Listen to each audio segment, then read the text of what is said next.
Bismillahirrahmanirrahim. Assalamualaikum warahmatullahi wabarakatuh. Alhamdulillahi rabbil alamin. Wassalatu wassalamu ala asrofil anbiya'i wal mursalin. Ashhadu an la ilaha illallah wahdah la syarikalah.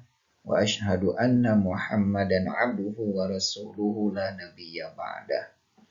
Allahumma sholli ala Muhammad wa ala alihi wa ashabihi wa man tabi'ahu ila yaumil qiyamah.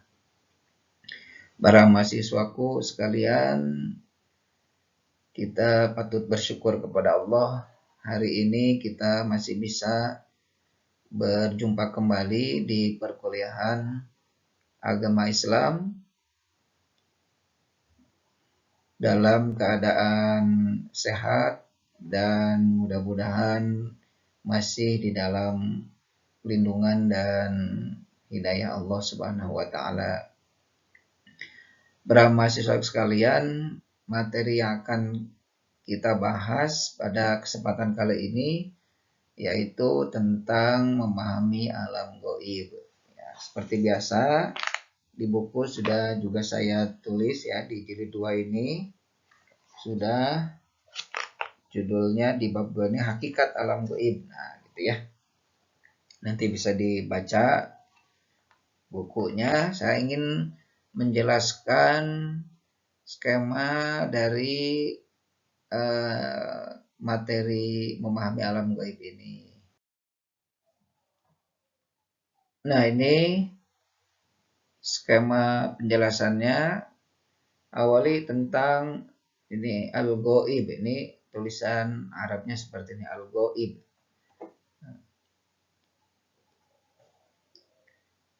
Nah, salah satu ciri orang yang bertakwa adalah percaya kepada yang gaib, sebagaimana tercantum dalam surah Al-Baqarah ayat 2, gitu ya. Allazina yu'minuna bil ghaibi, gitu ya. Nah, allazina yu'minuna bil ghaibi. Jadi orang-orang yang bertakwa itu adalah orang-orang yang beriman kepada yang gaib. Gitu. Oleh karena itu, karena orang yang bertakwa itu salah satunya adalah percaya kepada yang gaib, maka kita harus belajar atau mempelajari hal yang gaib ini. Kenapa demikian? Nah, agar kita betul-betul percaya kepada yang gaib itu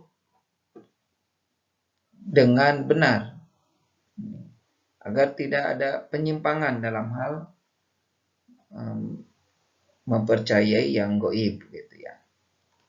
Nah, kadang-kadang kita ini dianggap sudah percaya kepada yang gaib, tapi gaib yang mana yang kita percayai? Nah, ini yang di masyarakat yang kadang-kadang belum bisa memahami mana hal yang gaib itu.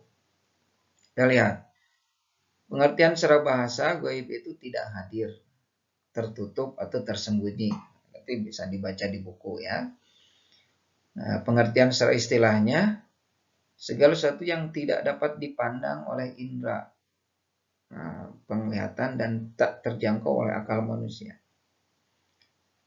Jadi dipandang oleh indera, terutama indera penglihatan. Jadi tidak bisa dipandang tuh. Dan tak terjangkau oleh akal manusia. Itulah yang gaib. Nah, yang gaib itu terdiri dari dua, ada gaib nisbi dan gaib mutlak. Gaib mutlak dan gaib nisbi. Nah, di buku ada bahwa gaib nisbi itu gaib yang hanya dirasakan oleh sebagian manusia saja, sebagian kelompok manusia saja. Kalau gaib mutlak ini dirasakan oleh semua manusia. Contoh gaib nisbi apa? Misalnya kejadian detik ini di Surabaya, di satu tempat di Surabaya misalnya, oleh kita yang ada di Bandung tidak bisa diketahui. Tapi oleh yang berada di satu tempat di Surabaya itu itu diketahui lah kejadiannya. Nah, kalau ada yang mengetahui di sebagian tempat dan di sebagian yang lain tidak mengetahui, maka di sebagian tempat yang tidak mengetahui itulah menurut mereka itu disebut goib, tapi goibnya goib nisbi. Itu kan. Nah, sedangkan goib mutlak itu semua manusia tanpa kecuali itu belum pernah merasakannya dan belum mengetahuinya atau tidak mengetahuinya. Gitu. Contoh kiamat. Nah, itu kan itu gaib mutlak. Kematian, mati bagi yang hidup itu belum merasakan mati kan itu gaib mutlak. Gitu kan. Itu contoh gaib mutlak gitu. Nah, ini ada gaib nisbi, gaib mutlak. Dari sisi jenisnya tuh bahwa gaib itu ada yang berupa kejadian. Contoh kiamat. Kiamat itu kejadiannya gaib. Bahkan gaib mutlak. Itu tidak bisa diketahui oleh manusia secara keseluruhan. Atau semua kejadian di akhirat. Di akhirat itu adalah kejadian-kejadian sebagaimana sudah kita bahas di bab pertama, di buku 1 atau di pertemuan pertama ya. Itu kejadian di akhirat itu dari mulai yaumul ba'ats atau hari kebangkitan nanti setelah kiamat ya. Yang kedua yaumul hisab, hari perhitungan. Jadi amal dan perbuatan kita nanti dihisab. Terus surga dan neraka itu semuanya adalah kejadian yang sifatnya gaib gitu. Nah, ini kejadian. Ada juga yang berupa makhluk. Ini makhluk. Itu namanya makhluk gaib. Nah, ini akan kita bahas secara lebih mendalam ya. Nah, makhluk gaib gitu ya, yang harus kita percayai adalah yang diberitakan atau dikabarkan oleh Allah di dalam Al-Quran. Nah, apa yang sering disebut Allah dalam Al-Quran? Nah, 3 ini kan ada malaikat, iblis, dan jin. Ini dalam Al-Quran nih. Yang lain-lainnya nggak ada. Tuh ya, ada misalnya apa? Genderuwo, pocong, itu ya, apalagi suster ngesot tuh nggak ada itu di Al-Quran ya, atau tidak diceritakan dalam Al-Quran. Yang diceritakan dalam Al-Quran hanya 3, malaikat, iblis, dan jin. Maka makhluk gaib inilah yang harus kita percayai. Yang pasti ada, dan ini sudah disebutkan oleh Allah dalam Al-Quran. Gitu. Nah, mari kita lihat tentang malaikat. Ya, kita di buku ada di halaman 32 tentang malaikat. Kita lihat malaikat. Apa itu malaikat?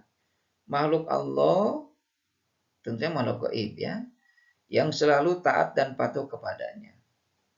Jadi Allah menciptakan malaikat hanya untuk taat dan patuh kepadanya.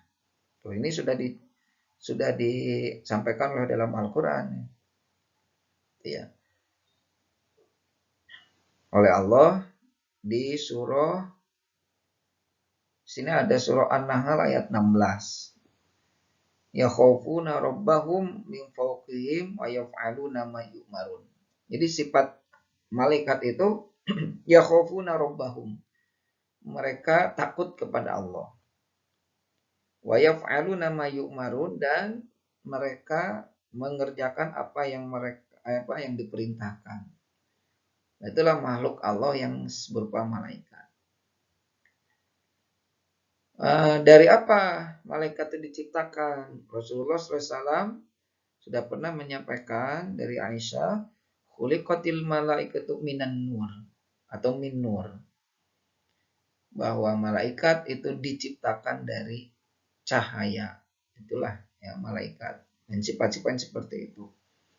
Maka karena dari cahaya, pergerakan kecepatannya itu seperti cahaya. Kecepatan cahaya sekarang ini kan belum ada yang menyaingi kecepatan cahaya itu.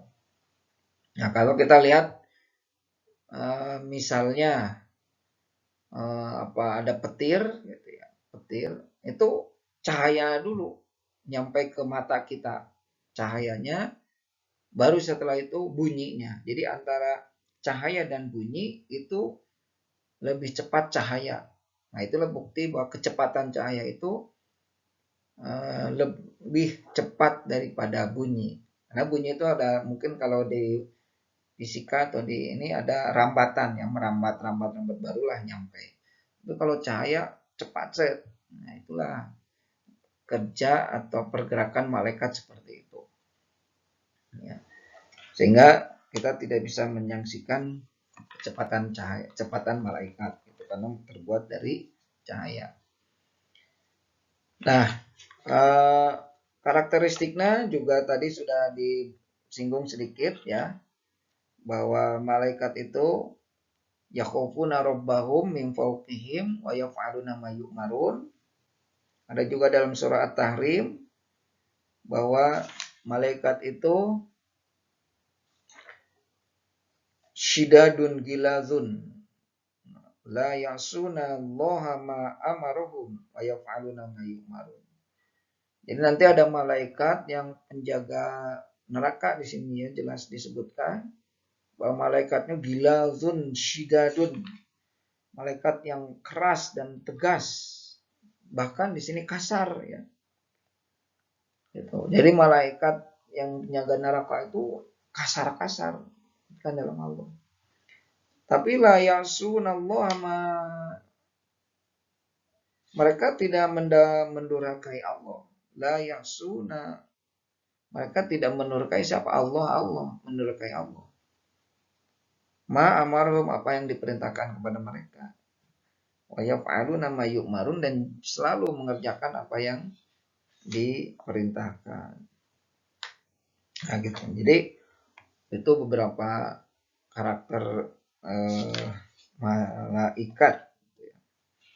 Terus apalagi makhluk yang selalu bertasbih kepada Allah. Innallazina 'inda rabbika la yastakbiruna an ibadatihi wa yusabbihunahu wa lahu yasjudun. Nah, ini sedang menceritakan malaikat nih. Tuh. Innallazina 'inda rabbika la yastakbiruna an ibadatihi wa yusabbihunahu wa lahu yasjudun. Jadi malaikat itu la yastakbirun, mereka tidak menyombongkan diri kepada Allah. Kemudian wa yusabbihunahu, dan mereka selalu bertasbih kepadanya, kepada Allah. Wa lahu yasjudun, dan mereka selalu bersujud kepada Allah. Nah, itulah malaikat juga ya. Baik, silakan baca berkata. Kerjaan-kerjaan malaikat, nah ini sudah juga saya tulis dari mulai menyampaikan wahyu kita tahu ya, membantu para malaikat. Kadang-kadang malaikat itu membantu atas perintah Allah, membantu peperangan yang dilakukan oleh Nabi dan para sahabatnya ya sejak dulu. Mungkin sekarang juga malaikat diutus oleh Allah tanpa sepengetahuan kita membantu manusia ada ya. Karena kita tidak mengetahui. Ada yang mencatat segala amal perbuatan manusia, ya. Dan terus ada yang mendoakan, dan yang terakhir ada yang mencabut nyawa manusia. Nah, kita tahu ini semua ya. Baik, itu malaikat. Yang berikutnya ada iblis. Kita lihat iblis. Makhluk Allah yang tidak taat kepadanya, terutama sejak penciptaan Nabi Adam. Nah, kita lihat ini. Sekarang iblis yang sekarang itu ya kita bisa mendefinisikan adalah makhluk Allah yang tidak taat kepada Allah. Sekarang ya. Ini maka saya tulis terutama sejak penciptaan Nabi Adam.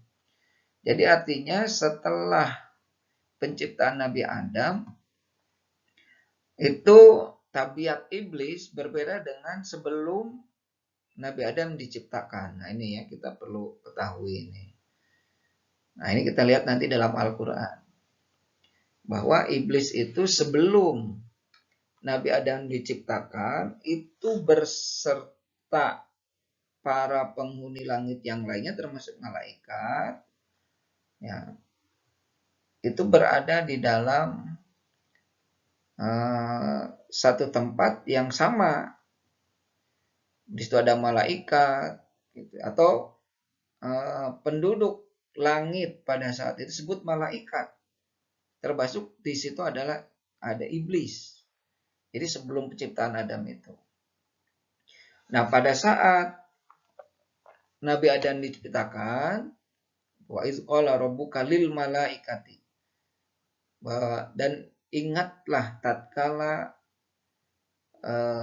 Tuhanmu yaitu Allah berkata kepada para malaikat. Nah, ini sebagai bukti bahwa sebelum penciptaan Nabi Adam, Allah berbicara kepada para penghuni langit yang pada saat itu disebut malaikat, gitu ya. Tidak ada disebut di situ dirinci satu-satu kepada iblis, kepada siapa enggak, tapi di situ sebutkan malaikat semua. Nah, sehingga setelah Nabi Adam diciptakan dan di situ terjadi adanya ketidaktaatan sekelompok malaikat yang disuruh untuk menyembah Adam, maka muncullah di situ istilah iblis. Gitu ya. Kalau kita lihat dari kronologi surat Al-Baqarah tersebut dari mulai ayat 30 ya. Itu istilah iblis muncul setelah ada pembangkangan dari sekelompok malaikat lah begitu ya. Kelompok malaikat yang disuruh untuk menyembah Nabi Adam. Maka di situ muncul iblis. Ada sekelompok malaikat yang tidak mau ikut perintah Allah untuk menyembah Nabi Adam atau hormat kepada Nabi Adam, gitu ya. Nah itu muncullah kelompok iblis. Wa iz qulna lil malaikati, nah ini ayat 34 nih. Wa iz qulna lil malaikati usjudu li Adam. Perhatikan, Allah memerintahkan kepada malaikat untuk bersujud kepada Nabi Adam. Usjudu li Adam. Fasajadu, maka mereka itu semua yang disebut malaikat itu semua bersujud illa iblis, kecuali iblis. Padahal iblis sebelumnya belum disebutkan sedikit pun. Tapi setelah ada pembangkangan sekelompok malaikat terhadap perintah Allah untuk bersujud kepada Adam, maka di situ muncul istilah iblis. Nah, gitu ya. Jadi pemahaman kita barangkali bisa kita reduksi, bisa kita bisa kita luruskan dari berdasar ayat ini bahwa iblis itu awalnya dari sekelompok malaikat. Awalnya. Nah, tapi setelah ada pembangkangan itu, maka muncullah malaikat yang tidak mau bersujud kepada Nabi Adam. Dan kemudian oleh Allah disebutlah iblis. Itu barangkali ya dari kronologis ayat-ayat ini begitu ya. Dan itu yang kemudian dijelaskan dalam tafsir-tafsir dan keterangan yang kontemporer yang sekarang-sekarang ini gitu ya. Nah, setelah muncul iblis, Itu. Maka iblis itulah yang kemudian sampai saat ini disebut makhluk yang tidak taat kepada Allah. Ya. Nah, kalau dilihat dari sebabnya, kenapa sekarang iblis itu seperti itu? Bukan berarti iblis itu tidak percaya kepada Allah, bukan. Jadi iblis itu saya bisa katakan iblis itu orang yang bertauhid kepada Allah, bukan makhluk Allah yang musyrik.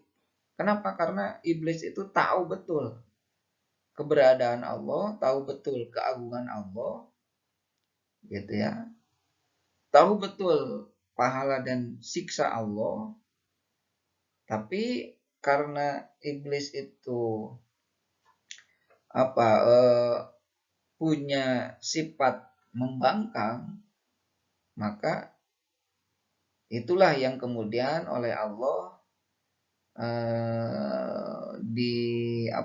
oleh Allah dianggap makhluk yang berdosa kepada Allah. Pembangkangannya apa? Pembangkangannya karena iblis tidak mau disuruh bersujud kepada Allah. Itu salah satu bentuk pembangkangan yang sangat besar menurut Allah. Nah, penyebab utamanya apa? Iblis tidak mau menyembah Nabi Adam karena iblis merasa dirinya lebih mulia daripada Nabi Adam. Ya, kita masih ingat bagaimana atau apa yang dikatakan iblis pada saat disuruh menyembah atau hormat kepada Nabi Adam. Apa kata iblis? Itu iblis berkata bahwa aku lebih baik daripada Adam.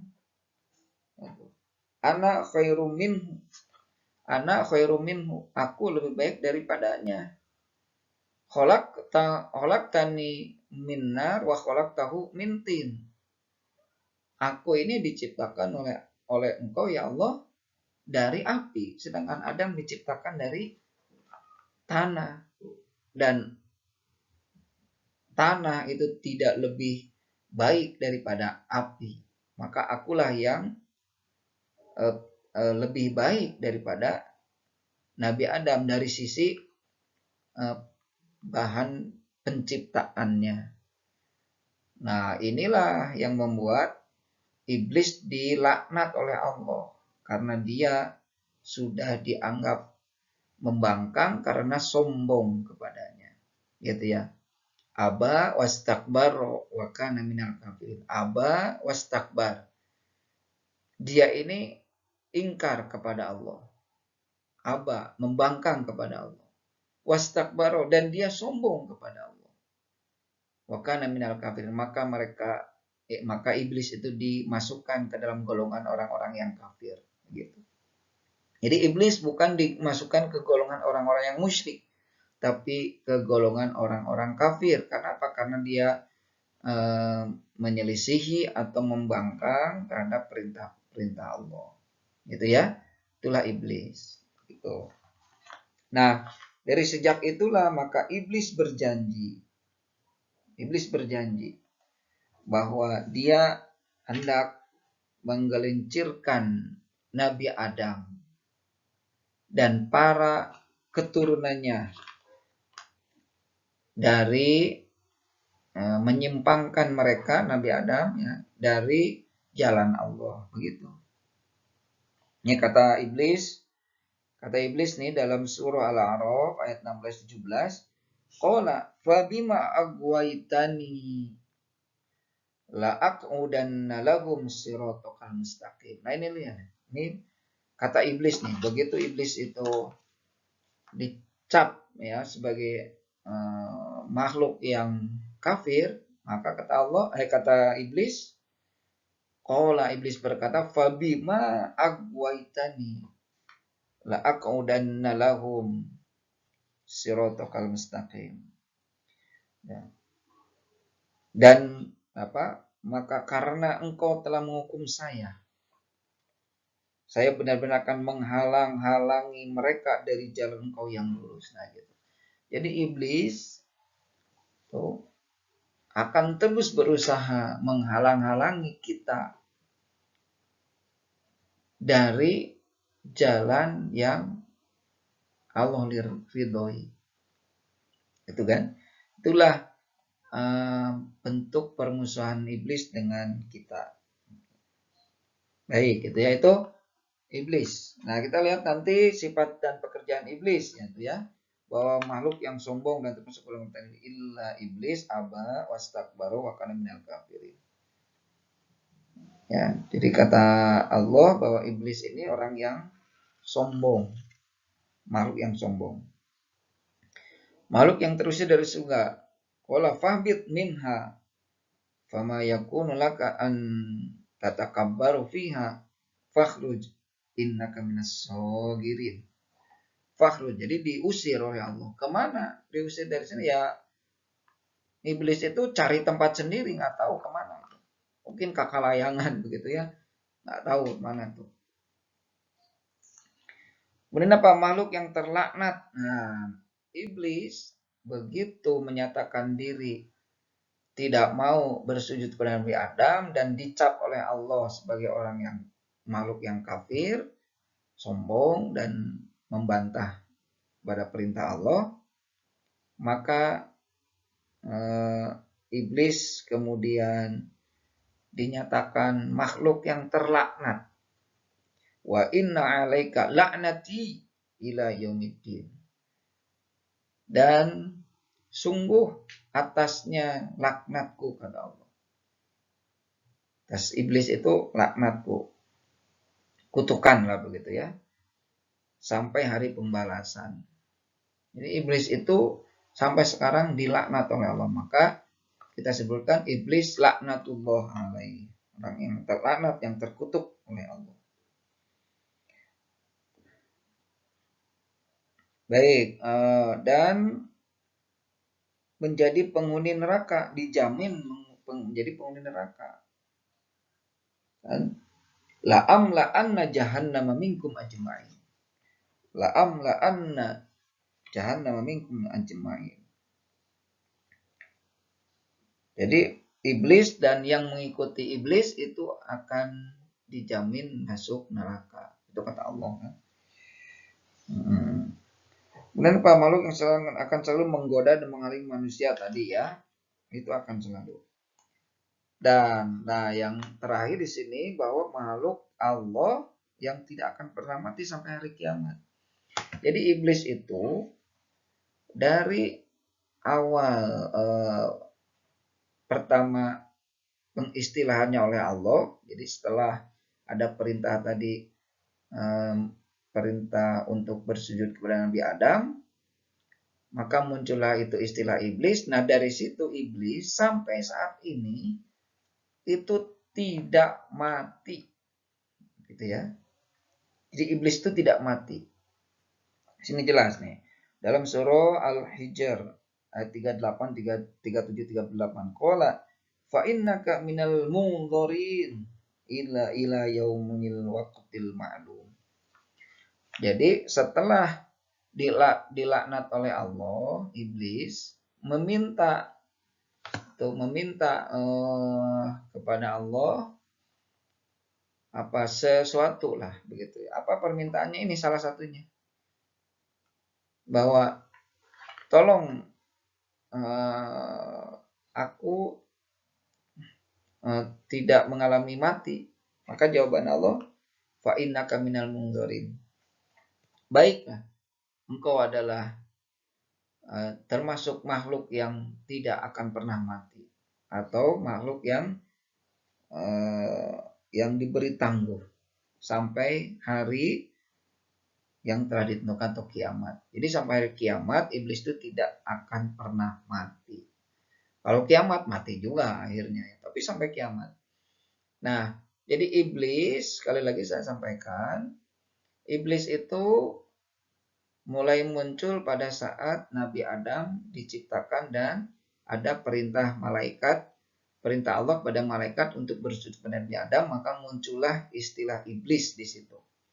Nah, iblis itu berapa orang atau berapa banyaknya? Iblis itu kalau lihat teks Quran iblis itu hanya satu orang, hanya satu begitu, tidak banyak. Kita lihat aba, dia itu menunjukkan satu. Aba, dia bangkang kepada Allah, dia ingkar kepada Allah.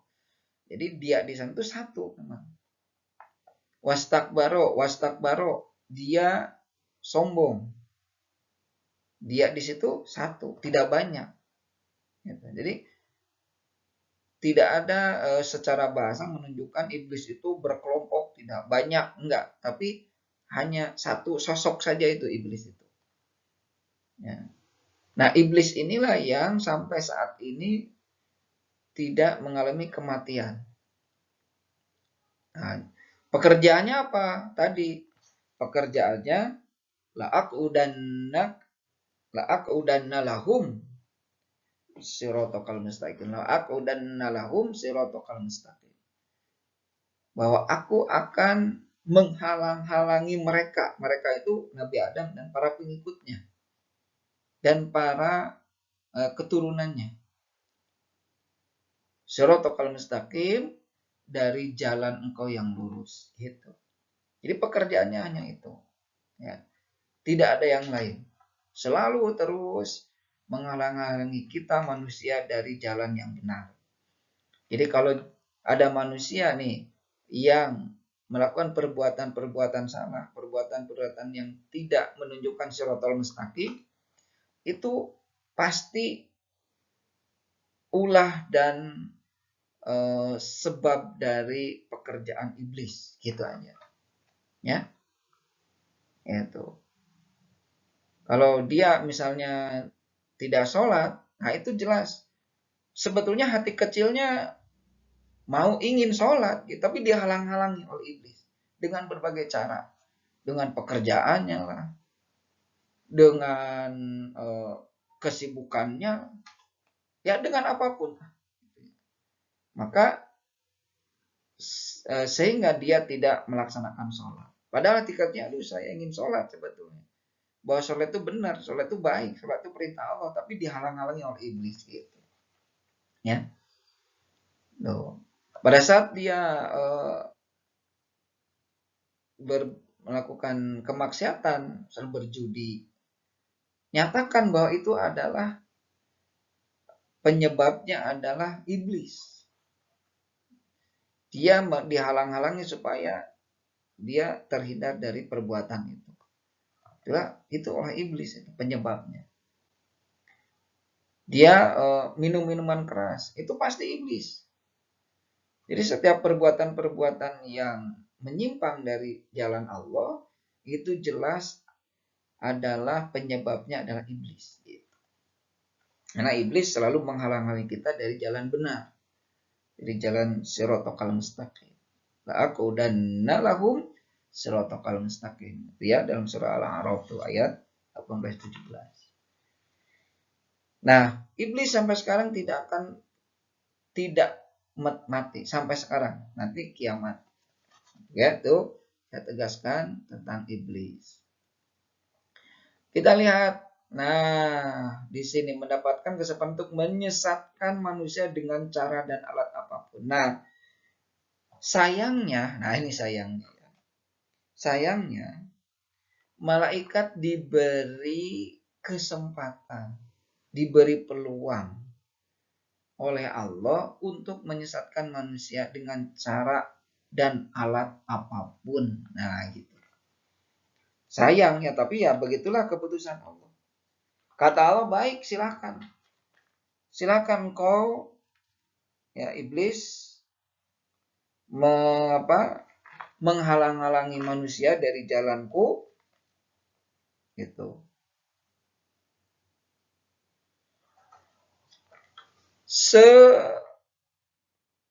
Sekemampuan engkau. Silahkan. Allah beri kesempatan.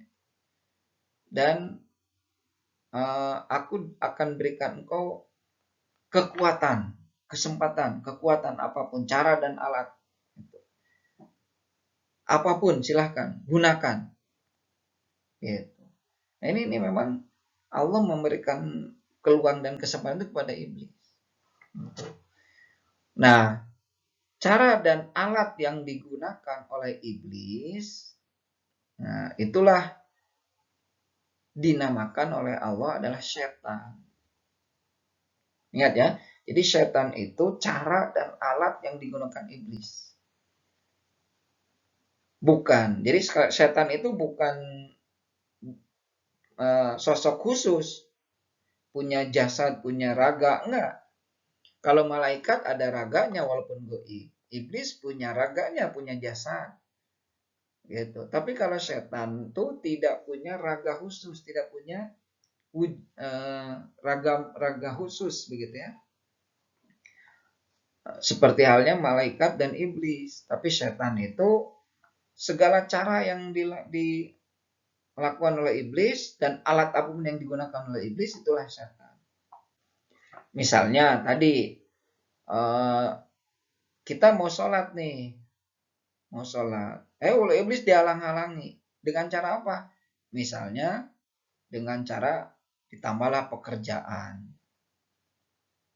Nah, pekerjaan ini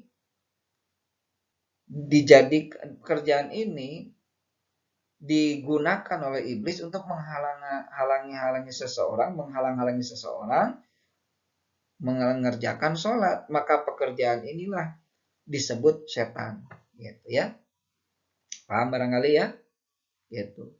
Apalagi kita mau sholat oleh iblis dihalang-halangi dengan menggunakan apa? Menggunakan televisi. Televisi acaranya rame gitu ya, sehingga kita lalai dalam sholat itu, maka televisi itu dinamakan setan. Atau apa? HP bisa jika itu digunakan oleh iblis untuk menghalangi kita melakukan kebaikan. Ya, loh, seperti dulu Nabi Adam misalnya ya, Nabi Adam sebetulnya yang menyesatkan itu bukan iblis. Yang membuat Nabi Adam itu melakukan perbuatan dosa itu bukan iblis. Karena pada saat iblis datang kepada Nabi Adam, tahu bahwa iblis adalah makhluk terlaknat oleh Allah. Maka Nabi Adam tidak mau ngikut perintah iblis. Nah, kemudian iblis datang kepada istrinya yaitu Hawa untuk Untuk menggoda suaminya agar memakan buah yang dilarang oleh Allah tadi, ya, yaitu dikatakan buah khuldi itu. Dan itu berhasil. Jadi Nabi Adam itu tergoda, terbujuk rayu oleh istrinya, bukan oleh iblis. Maka kata Allah dalam Al-Quran, fa'azallahuma syaitanu anha. Maka mereka berdua digelincirkan oleh setan, bukan oleh iblis, oleh setan. Ini ya, gitu. Jadi hati-hati. Iblis bisa saja dia hanya berdiam, tapi yang bergeraknya adalah dia hanya menggunakan cara dan alat apapun untuk menghalangi manusia dari jalan Allah. Nah, cara dan alat apapun itu adalah setan. Maka kata Allah, wala tattabi'u khutuwatis syaitan. Maka janganlah engkau mengikuti langkah-langkah setan. Jadi setan itu kan cara dan alat yang digunakan oleh iblis itu kan ada di sekitar kita. Gitu. Maka janganlah itu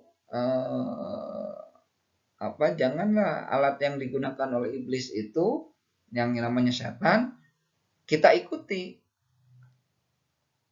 Kita dukung, jangan. Nah, kalau kita sudah mengikuti cara dan alat yang digunakan oleh iblis, maka kita bisa termasuk setan juga. Apalagi kalau kita dijadikan alat oleh iblis untuk menghalangi manusia yang lain dalam berbuat baik, gitu ya. Misalnya nih, ada teman kita mau sholat atau mau berbuat baik. Kita nih digunakan oleh iblis untuk menghalangi teman kita dari jalan yang baik. Udahlah jangan dulu sholat. Ini kita main dulu lah nih, tunda sholat masih ada waktu. Nah, hati-hati orang tersebut yang menghalangi orang atau temannya berbuat baik, itu dia sudah menjadi setan. Maka setan itu ada dari golongan manusia kan. Setan itu ada dari golongan manusia. Minal jinnati wan nas. Jadi setan itu ada dari golongan manusia. Gitu. Ya. Maka hati-hati itu. Jangan sampai kita terhalang-halangi oleh iblis dengan cara dan alat yang digunakan olehnya, yaitu tadi berupa setan-setan. Dan jangan juga kita dijadikan alat oleh iblis untuk menghalangi manusia yang lain berbuat baik. Maka kalau kita seperti itu, maka kita itu jadi setan juga. Naudzubillah ya. Gitu. Kita tergoda oleh iblis saja dengan setan yang dimiliki oleh iblis, kita akan berdosa. Apalagi kita jadi alat yang digunakan oleh iblis untuk menghalangi manusia yang lain, itu lebih berdosa lagi. Begitu ya. Bahkan ada dosa warisan, bukan warisan, dosa transferan begitu, dosa transferan. Orang lain yang melakukan dosanya, tapi karena diajak oleh kita, dosa teman kita yang diajak oleh kita itu akan tertransfer kepada kita. Nauzubillah. Gitu ya. Nah, hati-hati. Jangan kita seperti itu. Nah, tadi ya, maka setan itu cara dan alat yang digunakan oleh iblis. Nah, ini sekarang jin. Kalau jin itu makhluk Allah yang kehidupan sosial spiritualnya serupa dengan manusia. Jadi di sini saya bahas juga bahwa ada kesamaan jin dan manusia.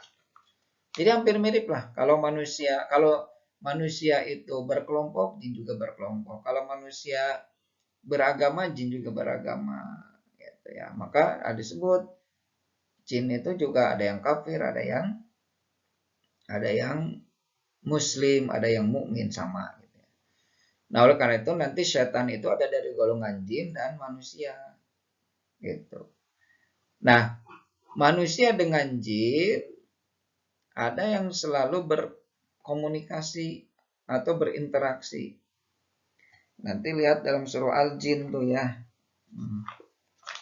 Dalam surah Al-Jin ayat 6. Tuh, saya kutip juga di wa annahu kana rijalun minal insi ya'udzuna birijalin minal jinni.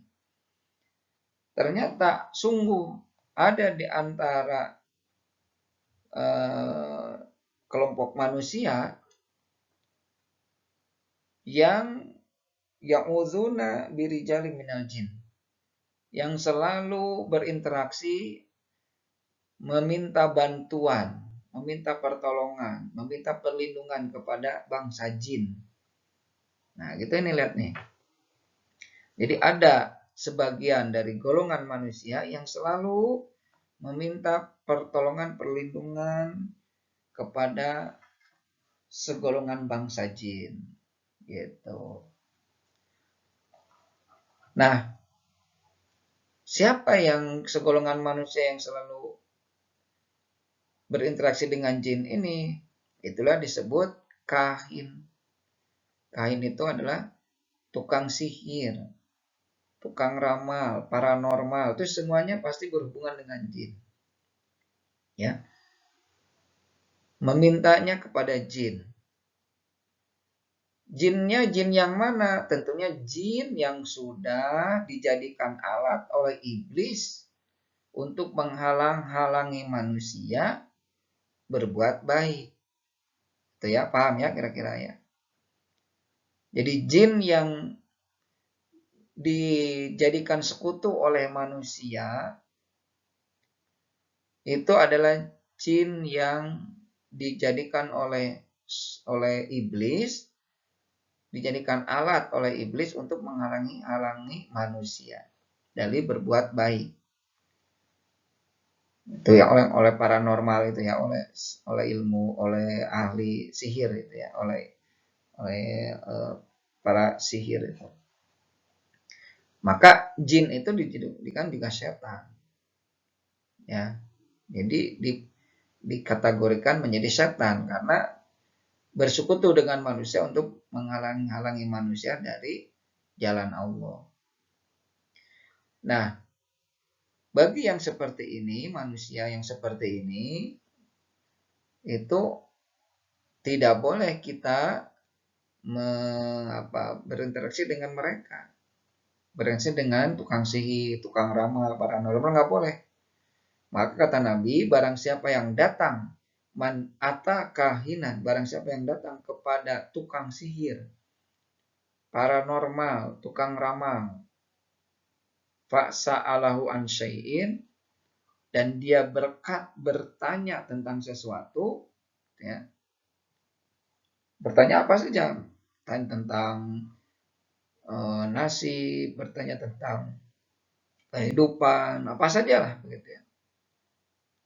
Minta untuk asihan gitu ya, supaya disayangi manusia, minta untuk apa namanya lagi, dilariskan dalam dagang, itu aja semua itu ya.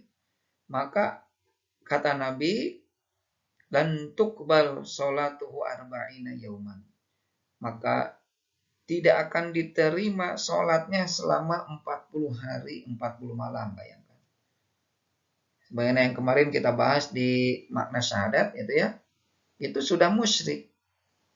Datang saja bertanya sesuatu kepada tukang sihir, tukang ramal, dukun begitu ya, maka sholatnya tidak diterima 40 hari 40 malam. Artinya kalau sholatnya tidak diterima, kebaikan apapun yang dilakukan selama itu tidak diterima. Karena kunci diterima kebaikan itu adalah sholat. Sholatnya nggak diterima, ya kebaikan apapun tidak diterima. Nah, itulah bahayanya kita datang kepada dukun. Itu hanya bertanya saja. Hanya bertanya saja. Tuh. Wa in amana bima qala, dan barang siapa yang percaya kepada apa yang dia katakan, kepada yang dukun katakan, faqad kafaro bima unzila ila rasul, maka dia sudah kafir kepada apa yang diturunkan kepada rasul gitu. Nah, inilah bahayanya ya kalau kita datang kepada manusia yang selalu berinteraksi dengan jin untuk menghalang-halangi manusia dari jalan kebenaran, dari jalan kebaikan. Nah, gitu. Nah, baik, ini tentang makhluk Allah yang sekelumit makhluk Allah yang goib ya. Ini seperti ini. Maka sekarang pertanyaannya, siapa atau makhluk-makhluk goib Allah yang lain yang tidak disebutkan dalam Al-Quran yang kita kenal ya, di masyarakat sekarang ini, itu dari mana asalnya? Misalnya tentang pocong begitu ya, kalau di Indonesia ada genderuwo, ada sundel bolong, ada apa, itu dari mana? Bukan dari informasi dari Allah dan Rasulnya. Tapi apakah itu benar? Itu sangat dusta. Itu sangat menyesatkan manusia. Ya, kita selaku makhluk yang berakal tentunya kita harus harus punya logika naluri yang sehat begitu. Nah, terus siapa yang mempopulerkan itu? Ya itu film aja itu. Film sutradara.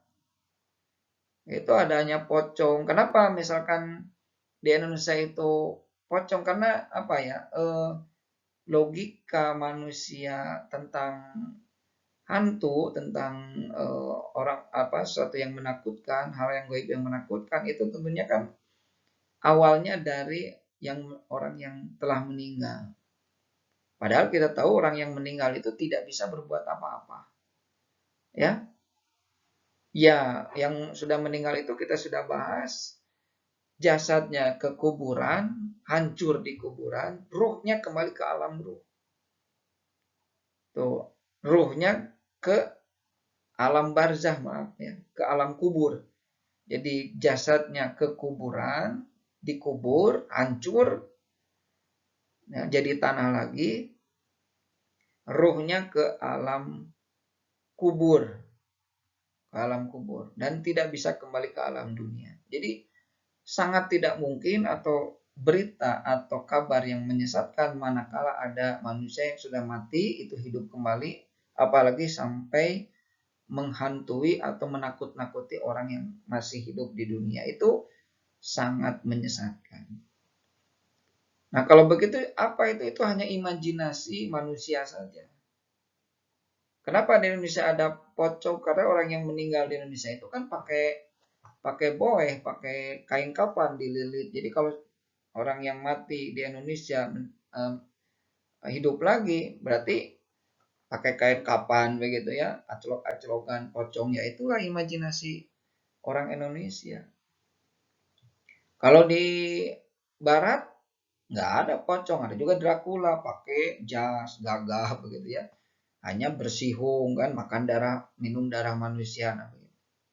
Atau ada zombie, imajinasinya manusia itu kan hancur di dalam tanah, hancur, begitu bangun sudah menakutkan. Itulah imajinasi manusia saya, dan kemudian didramatisir oleh sutradara dalam film. Dan itu dilihat oleh manusia, masuklah ke akal, ke eh, pikiran bawah sadar manusia, terus teringat. Jadi begitu begitu keluar malam, yang teringat adalah sosok-sosok itu yang menjelma jadi mungkin sebuah kenyataan buat dirinya. Nah, itulah muncul seperti itu. Dan kalaupun misalnya muncul, peran siapa itu? Apakah malaikat? Nggak mungkin. Malaikat nggak mungkin lah jadi datang ke dunia jadi pocong, nggak mungkin ya gitu ya. Ada peran iblis mungkin, tapi tidak secara langsung. Nah, yang menjadi peran aktor utama secara langsung adalah mungkin jin. Jin yang dijadikan oleh iblis sebagai alat untuk menghalang-halangi manusia berbuat baik, gitu. Atau yang mengarahkan manusia untuk menyimpang dari jalan Allah, untuk menyekutukan Allah. Kan begitu manusia ini percaya takut kepada makhluk-makhluk goib yang menakutkan itu, kan berarti dia sudah musyrik kepada Allah, gitu kan. Nah, itu peran iblis ada tapi secara tidak langsung, tapi peran aktor utamanya jin yang menyerupakan makhluk-makhluk yang diimajinasikan oleh manusia, begitu. Ya. Jadi sekali lagi ya, kita jangan terlalu jangan gitu ya, jangan mungkin ya sekedar tahu oh seperti ini film, tapi tidak terlalu sering sehingga mempengaruhi alam sadar kita dan menjelma sebuah imajinasi di dalam kehidupan nyata yang kemudian didukung oleh jin dan juga dijadikan iblis peluang untuk kita menjadi musyrik kepada Allah. Naudzubillah ya gitu. Nah, itulah uh, makhluk-makhluk goib dan peran serta mungkin di dalam kehidupan nyata manusia gitu ya. Nah, sikap kita kepada yang goib ini, satu, walaupun tadi banyak informasi-informasi yang menyimpang, tentunya tetap percaya. Kepercayaan kepada apa? Kepada makhluk goib yang benar-benar diceritakan oleh dalam Al-Quran. Yang lain-lainnya itu berarti berita bohong saja yang wajib kita tidak percayai. Nah, yang perlu diingat adalah manusia itu lebih mulia daripada makhluk-makhluk Allah yang ini. Ya. Jadi sekali lagi saya tegaskan, manusia itu makhluk yang paling mulia. Ingat dalam surah At-Tin kan, wattin wazaitun wa turisinin wa hadzal baladil amin laqad khalaqnal insana fi ahsani taqwim. Jadi manusia lebih mulia dari makhluk-makhluk Allah yang lainnya, makhluk-makhluk gaib Allah yang lainnya ini, ya, karena lebih baik dari sisi penciptaannya. Laqad khalaqnal insana fi ahsani taqwim, lebih baik dari sisi penciptaannya. Dari fisiknya, dari jasadnya, dan juga dari kelengkapan dari kelengkapan penciptaannya juga. Ada ruh, ada jasad, ada panca indera, ada akal, ada pikiran. Itu semuanya merupakan kelebihan-kelebihan yang dimiliki oleh manusia sehingga manusia ditempatkan menjadi makhluk yang paling mulia atau makhluk yang lebih mulia dari makhluk Allah yang lainnya. Tuh.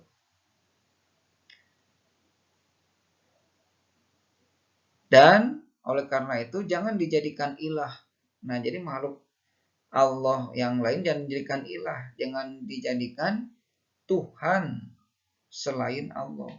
Maka jadi musyrik. Kadang-kadang